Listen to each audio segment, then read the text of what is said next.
Herri inauteriak, iragana, ateioka. Media Bask eta Naiz Irratia.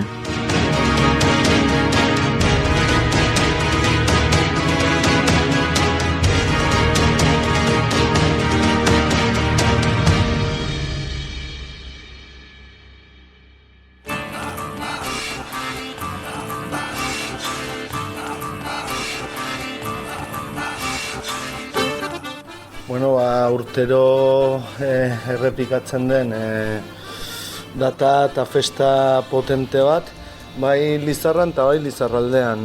Azkenen urtetan garapen polita izan du zonaldean eta herri askotan egiten den herri jai bat da. Eta bai indarmetatzea edo egiten dela ere Lizarra. Nolabait Lizarrako herri jauteriak igual denboran garapen gehiago dutenak dira eta barnebiltzen dira zonaldeko pertsonaiak eta bai Lizarra bertako pertsonaiak.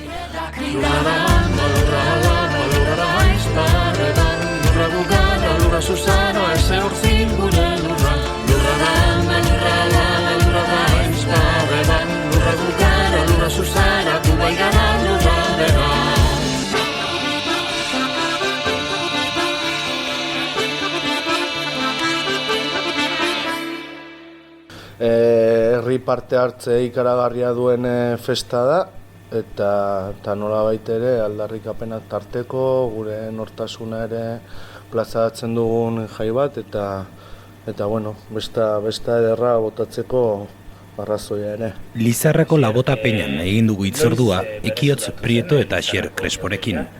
Inauterien sustapen lanean burubelarri ari dira aspaldi biak. Lizarrako inauterien batzordeko kideak dira. Empiezan a organizarse como colectivos, todo empieza a moverse un poco en los años 80 a nivel individual, pero ya conjuntamente, digamos, organizados y teniendo en cuenta los diferentes colectivos, pues empieza a organizarse desde el 93. Eta nola hasi zen, 93an, nola da lehen kimu hori edo nun hasten da antolatzen?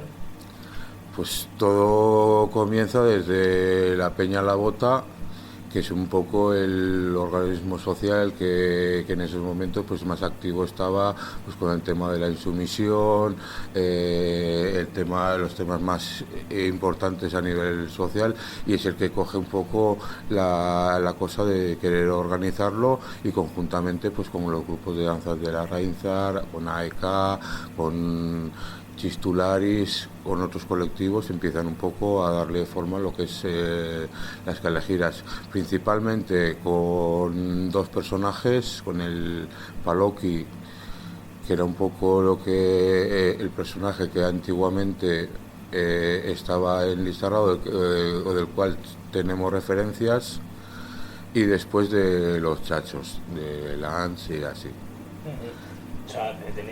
Dazkazue referentziak, Paloqui da lehengo inauterietan bazen pertsonaia. Sí, ya se habla ya en registros del ayuntamiento de la marcha de los Paloquis, un poco puesta con el tema de los quintos, pero sí, ya hacen referencia de la marcha de los Paloquis. Eta Txatxoak? Chachos y resto de personajes han sido un poco traídos. También es desde Lizarra y Castola donde se empiezan a traer un poco los carnavales que había recuperados en otras partes, y entonces pues la facilidad de hacer el traje pues hace que cojamos un personaje más fácil. Barakoak dira Ekiotz, Paloqui, izan duzu ez, eta Txatxoak. Bai, Palokia berez gerbiloa euskaraz ez dakit nola den, baina bueno, landa lanetan eta erabiltzen den aperoa da, nolabait hori ez, barrunekin lantzeko, kentzeko azala eta barruna granoa da azala banatzeko, gerbilolako borobil bat duen hori, aroa da edo, eta gerbiloa zutoin bezala jartzen da buruan, gero saku bat, larruzko saku bat, aipatu da, daudela referentziak eta lortu ditugu ere 50. hamarkadako argazkiren bat, Oteitzan agertu da baten bat, eta hori El Gerbillo, larruzko saku bat, eta hori, zinturaldean ateatzen dira bi beso, eta hori da. Gerbilloa, sakua, bi beso modukoan, egiten zaio sakuari, irekitzen zaio ikusteko aurpegi moduko bat, eta hori da. Aipatu zu, txatxoen kontua eta ikastolatik datorren kontua da? Bai, igual ikastolak egin zuen, ez da hastapenetan ikastolaren baitan Nafarroako herri jauterien, Euskal Herriko herri jauterien kale jira moduko bat, eta bai txertatu zutela, bai palokia, eta igual aipatu ez den Aldabika pertsonaia. Gero aipatuko duguna, Aldabika berez hemen inguruan abartzu zen bizi edo kondairatik edo historio realetik duen pertsonai bat da, bere egunean batzuk lapurtza jotzen zuten, beste batzuk bandolero, beste batzuk justiziero, horren inguruan kondaira bat dago, izan ere, aberatxei lapurtuta behar zuenari ematen zion pertsonai hori, kondaira hori, eta errealean existitu den pertsona bat da, izan ere gaur egun ere Abartzuzan Casa Aldabika edo dago, eta ikastolak historia horretatik abiatuta ere sortu zuen Aldabikaren figura. Orduan ikastolaren baitan egin zuten lantzea Nafarroako Euskal Herriko herri jauteriak eta txertatuz Lizarraldeko bi pertsonai horiek, hastapenetan. Itzuliko gara, inauteri zehatzetara. Kontua da hori, Lizarran 83an, esan duzu bereskuratu dela, baina badu olako traktore izaera bat ere, inguruko herrietan ere, azken urteetan izan da bereskurapen bat. Hay un cambio en el 2009. Es el primer año porque hasta entonces el carnaval se realizaba el viernes era el carnaval rural y el sábado era el carnaval de piñata o el variopinto. Y nosotros ahí veíamos que no teníamos margen de trabajo, porque no tenías, los viernes al final se te quedaban cortos, peleabas contra algo que no se llevaba tanto contra el de piñata, que sí todo el mundo participaba, entonces decidimos el cambiarlo a 3 sábados, hacerlo el sábado anterior. Eso nos ha dado margen de poder trabajar sobre todo con la gente que nunca ha conocido el carnaval, que son los críos. Al final nosotros pensamos que en todos los sitios siempre ha habido un primer año y al final el crío que hoy tiene, que nació en el 2009, lo ha visto toda su vida. Entonces poco a poco ha ido, digamos, con eso creciendo y ampliándose hasta tal punto que hoy es una de las kalejiras más grandes o más participativas que se ven durante todo el año. Eta hori aipatzen zenuen, aurrekin lanketa horrek eraman zuen eskoletara eramatea lanketa, azkenean komarkaletan edo eskoletan lantzen hasi zen. Horrat herrietako jendea da eta hor ematen da salto moduko bat herrietara zabaltzen dena. Igual lehenengo herriak, ez dakit, Oteitzan aurten 10 urte beteko dira, Oteitzako kasua ere nahiko esanguratsua da, nola herri jauteriekin hasi zen lantzen pixka bat tirak euskal kulturaren hildortatik da gaur egun, Kriston Garapena eduki du, kultura elkartea, Kriston Garapena Oteitzan herri jauteritik tiraka, baina badira Oteitza, Sartaguda bera, Sartaguda ere memoria historikoarekin lotuta, nolabait 2009ko salto horrek ere eman zuen, bai asteburuei begira, bai eskoletan lantzea hastea, hori zonaldeko indar metaketa bat edo. Nola egiten dituzte, orduan? Inguruko herrietan, berreskuratu dira? Hay 8 pueblos y pues como comentó un poco Equiots, el primero un poco en recuperar o empezar con todo eso fue Oteiza, seguido prácticamente fue La Raga, se añadió después Sartaguda mucho con el tema de memoria histórica, aunque ellos, por ejemplo, sí que tenían, después de hacer entrevistas con la memoria histórica, tenían testimonios de gente mayor diciendo que ahí había especie de ciripot, os acusar, o sea, la descripción que hacían. Y después pues han añadido ahora en los últimos años pues la Rión, Artasona, Muniain, y se oyen de pueblos que quieren empezar un poco a hacer. Ha sido un poco dentro de toda la transformación, no solo en Carnaval, sino de euskera y de todo en Lizarraldea, pues una repercusión es esta, de que vayan aumentando los pueblos que quieren hacer algo suyo. Haien inauteriaren berreskurapena xerrek aipatzen duen bezala, pixkan lotua egon da eskualdeak bizi izan duen azken urtetako bai euskalduntzearen aurrerapenarekin eta zait euskal sentimenduarekin edo nafar sentimendu propio horrekin. Esango nuke baietz, ez dakit, ni ezagutzen duan kasua lehengo pertsona noteitzakoa da, eta bai izan da zabalkunde bat, ez, bere egunean oso mugatua zegoen, euskaraz edo euskal sentimendu hori zeukan jendeak, herri hauteri ekin ikusi da zabaldu dela, atezate gaur egun notitzan herri guztiak parte hartzen du, igual 200-300 lagun ateatzen dira iauteritara, 900 biztanleko herri batean, hori parte hartzen zuzenean kale jiran, eta beti ere lantzen da bertako mitoekin, euskarazko kontakizunekin, euskal izen eta dantzekin, orduan bai esango nuke, garapen horren islada badela, eta igual ere sustatzaile bat ere badela, ez dakit, herri kultura, euskara, bai. Lizarrako inauterira zehaztuta, beraz, egiten da larun bat inauteri da Bario Pinto ditzen duzen hori, eta aurreko larun batean egiten da herri inauteria. Bai, hori da. Nolako izaten da, egun hori?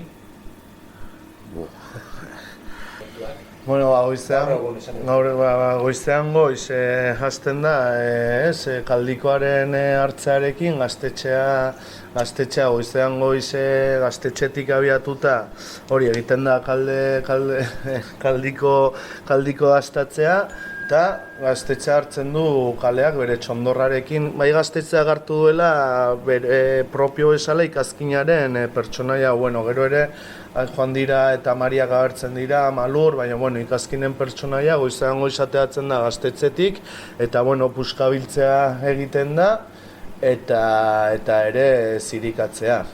Hor ni gogoan dut, igual, gogoan dute nola hasi ginen gaztetxetik ikazkinen pertsonaia ateratzen, eta hori, transgresibitate hori, ez? Gogoan dut lehenengo urte horiek, merkatalgune berri bat, lehenengoa ireki zen Lizarra erdian, eta horren kontra, sartu ginen 50 ikazkin, da egin genuen kriston, eraman genuen denetarik, hori ez, gero ere ez dakite municipalen kasua, ez, oso errepresoreak ziren munipei egunean bertan ikazkinekin, azkenean ez tarita joaten zara, da hori zeniza botatzearena. Elementu guzti hori, aldarrikatzaile eta zirikatzaile hori guztoko ez ditugun gauzei hor dago present. Orduan, goizean goiztik ateatzen da gaztetxalde batetik, gero kale jira txikia bestaldetik, kale jira txikian ere Larraiza dantzari taldea dago present, bakoitza bere kaleak hartzen ditu, batzuk puska eskatzea egiten gaztetxaren kasua eta puska ematen ez duen horri zeniza botaz, eta hori goizean izaten da horrela. Gero, herri bazkaria dago, hasierre komentatu duenez, 100 lagun biltzen gara bazkaltzeko, hori ere auzolanean egiten den herri bazkari bat da, herriko elkarte gastronomikoekin auzolanean, Peñagudako jendeak babarruna da, ere beti izaten da, hori ez, menua ere markatua babarruna, gazalorea, eta babarruna da, kalbota da, esaten diogu hemen Lizarran. Eta, bueno, horre herri bazkaria, eta gero arratsalderako izaten da kale jira zentrala edo, hor ateratzen dira karroza ezberdina, bai gaztetxaena, bai eskoletako gurasoena, bai txikiena, 5-6 pasazpi bat karroza, amalur, beti ere horrelako elementuak tartegatu. Gero, horra ere etortzen dire beste herrietako pertsonaiak, sartaudatik alargunak, hori da beraien pertsonaia, ere zuzenean referentzia egiten da memoria historikoari, da justizia historikoari, oso polita sartaudakoa, oteitzatik ere jaisten dira pertsonaia, da guzti hori batera jotzea da arratsaldeko kale jiran. Egiten da kale jira, Asierrek esan duen bezala, 100.500 bat lagun parte hartzen dute, da kale jira bukatzerakoan zizka-miska dago, eta gauean parranda labotan bertan, edo bai. Eta egoten da epaiketa modukoren bat edo? Bai, igual comentatu duzu, no lo de la justicia Aldabika, también hablar un poco de cómo se cogió Aldabika para Aldabika del año y cómo se le quema, ¿no?, en la plaza.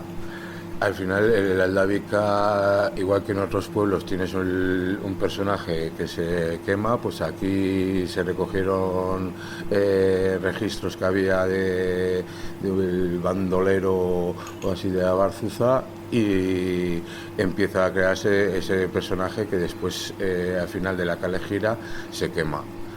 Y con la entrada de la gente de la Gazta Asamblada dentro de la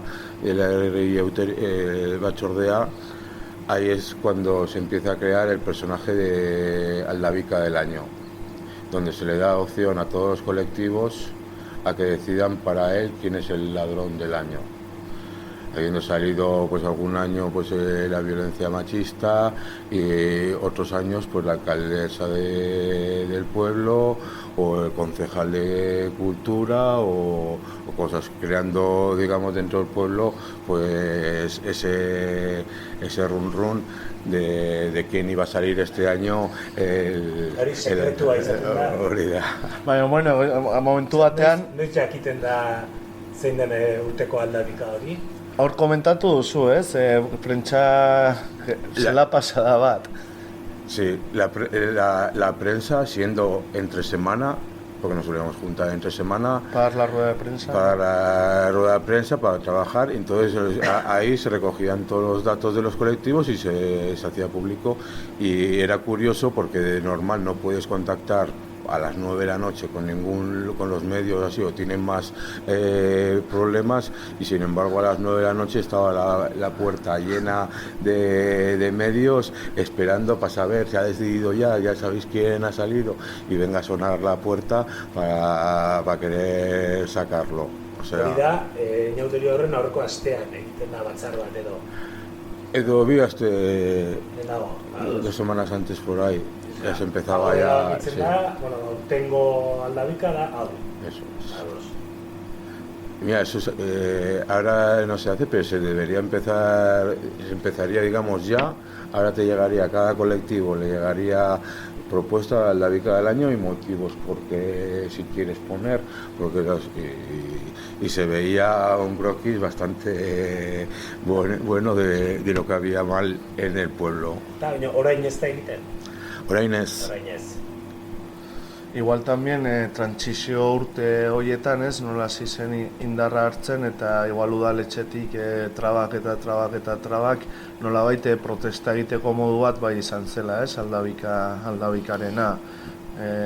UPNren udalak ari zen trabak jartzen, kulture zinegotziarekin trabak, orduan hasiera batean trabak sortu ala, erantzunak ematea eta izaten zen hori. Orduan, urtean zehar kolektiboi oztopoak jartzen ari dena, hartzitu papeleta denak izateko urteko Aldabika, ez? Bai. Baina eske hastapenak ez ziren errazak izan, eta hartu indarra hartzen ari zen einean, ez dakitu badare zuen ongi ikusten, da hori eta trabak eta erantzun moduan eta zena bai Aldabika.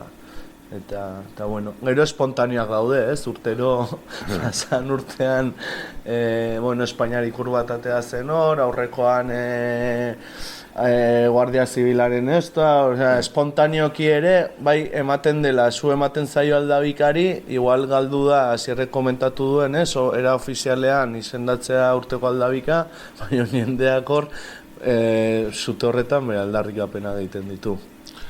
Sí, porque o sea, lo que es eso se ha perdido, lo que es esto de Aldavica, pero la quema de Aldavica se ha seguido haciendo y ahí siempre hemos incidido de que echar lo que la gente quiera que de esto y pues mira, pues se ha visto quemar de todo. Palokik ze funtzio du inauterian? Paloki hoy en día la organización lo trabajamos, pero no es un personaje cómodo ni que entonces lo tenemos más simbólico que socializado. O sea, para nosotros era mucho más fácil socializar con un Ikaskin porque pues tiene más versatilidad, luego tiene a la gente más pequeña juegas con ese miedo a atracción del ciriqueo y ha tenido para nosotros más recorrido. Sí que lo tenemos porque al final es un personaje de aquí y no queremos que se pierda y se trabaja, pero no sé, desde siempre hemos tenido, en el 93 se le tenía que poner la gente de la Junta. Era como todos nos vestimos de chacho y vosotros que tenéis el marrón de la Junta, palokis, estáis pues 6 o 8 palokis, o sea, siempre ha sido como más simbólico. Sin embargo, por ejemplo, en la Ikastola ha sido el personaje más trabajado. Y hoy en día la kalejira que sigue haciendo la Ikastola la llaman la marcha de los palokis. Bai, eta hor dago palokien dantza ere... Palokiak zer dira ekidotz? Ba, igual Asierrek esan duena, bai ikastolak berreskuratutako inauteri horietan aur guztiak palokiz jazten dira, jazten gara, baina bestelakoetan da beste pertsona gehiago bat. Igual aurrendako edo la ikastola, pues como es solo una mañana bajazten dira eta erreza da, baina momentu batean non apostu egiten da zabaltzeko, indartzeko, sortu gartzen ere pertsonai bat nahiko bersatia o errezaena jendeak bere kabuz egiteko eta ikaskinak ez du ezer, ez? Patroi bat txanoa, ikaskinen txanoa, hor patroiak egin dituzue plantillak tola eta egiten dira ere tailerra bai gaztetzean bai labotan prestatzeko, baina nahiko erreza da norberak bere jantzia egiteko. Orduan horrek eman zuen ere zabaltzeko eta Kristo guztiak parte hartzeko oso modu erraz batean. Herri inauterien berreskurapenak izan du eraginik inauteri variopinto horretan, beste inauterian? Nik uste dut, eske gaur egun jendea, si el carnaval rural ha tenido influencia o ondorioz en el variopinto. Nik uste dut, son dos cosas aparte. Bai, nik uste dut, bere egunean, Lizarrako agendan, oso txertatua zela, variopintoa eta zentral modua eta Kristo guztia teatzen zen, larun bata zen, adostirala geratzen zen, hau labotako jendeaena, Larraizantzai taldea, Mendizalea, pizkat euskaldun jende horrena, pizkat oso flojo, ez? Baina momentu batean hona egiten dena postua asteburua banatzeko eta indarra hartzen joaten den einean, gaur egun jende askoren dako inauteriak dira, herri auteriak, eta da parranda esateatzen den eguna, eta igual gero variopintoan ez da, eta jende askorentzako inauteriak dira, herri auteriak, eta variopintoan ateako da. Bai hor, batzordeak berak antolatzen du bai variopintoa guztia, ez? Baina nik uste dut hartu dela herri auteria zentralidade bat, eta gero variopintoak tabernak eta parte hartzen dute, baina herri auterietan ere, socializar, que la gente tenga ese día ahí. Antes en la cabeza de la gente no tenías más que variopinto y después igual participa un poquito. Ahora, al tener toda esa programación, te toca preparar mesas, te toca preparar todo y al final estamos trabajando el carnaval hoy. En el día igual hay 200 personas. Entonces al final esas 200 personas tienen que estar ahí y eso quiere decir que si estamos 3 en la cuadrilla y 2 estamos pringados, el otro tiene que venir, o sea, y todas las cuadrillas arrastras, pero sobre todo en la mentalidad de la gente el cambiar de que son 2 cosas muy bien, pero tengo que estar en las 2. Incluso hoy vas a los colegios el día anterior, que suelen salir todos los críos a ver, digamos, una representación de carnaval y ves a gente que no es del modelo D, que también quiere que su hijo participe. Y ves gente, migrantes, que en otras cosas no cuesta que se integren o cuesta que los integremos y así, sin embargo, ese día, ¿por qué mi hijo no va a salir vestido? O sea, se están viendo cosas que con otras cosas nos cuesta mucho y sin embargo con esto, hostias, y les ves ahí en el patio y están integrados y están todo eso, la mentalidad de lo que se ha hecho ahí ha sido un cambio brutal en los 10-15 últimos años, ha sido brutal. Eta hori jende askorentzako jauteriak herri jauterien asteburua da eta bestea sin más. Ze inpaktu edukitzen ari da herrian bertan, herri giroan, mugimendu sozialetan?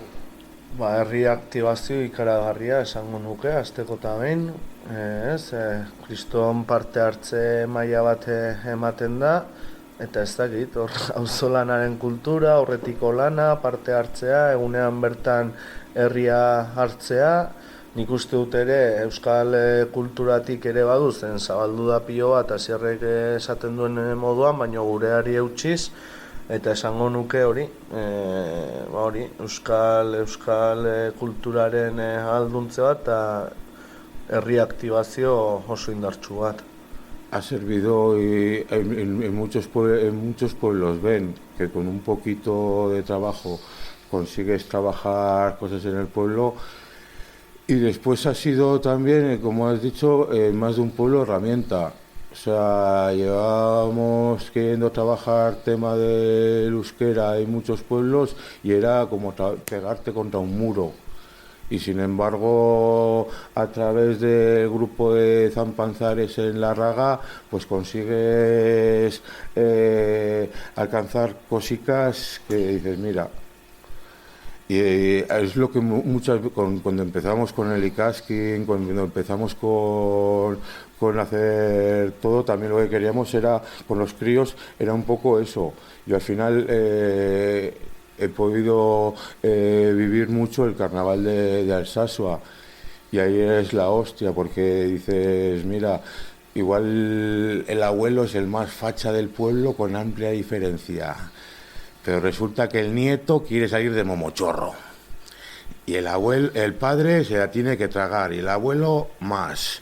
O sea, y eso al final hace que el que no es tan facha y el que no es de esto diga, pues ostras, pues los vasquitos pues ya no están tan así, porque encima mi hijo también está. Entonces, y eso, hostias, habrá zonas de Euskal Herria donde ha sido más fácil el tema del euskera, el tema de cultura y todo. Aquí vivimos en una zona donde ha habido que pelear todo el momento.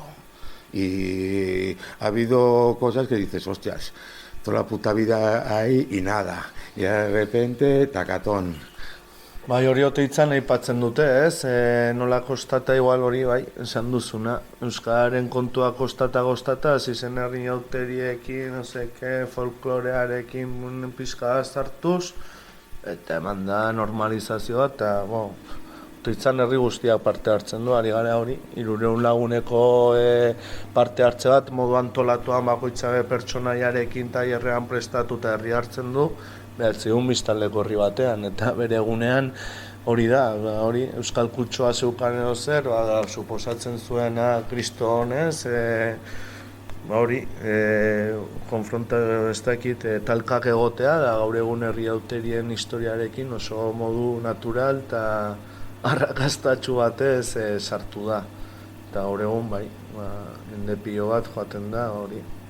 Euskal izena dituzten pertsonaiekin, Euskal Herriari erreferentzia egiten dioten elementuekin, da bai, izan dela hostia. Herri inauteriak, iragana, ate joka. Media Bask eta Naiz Irratia.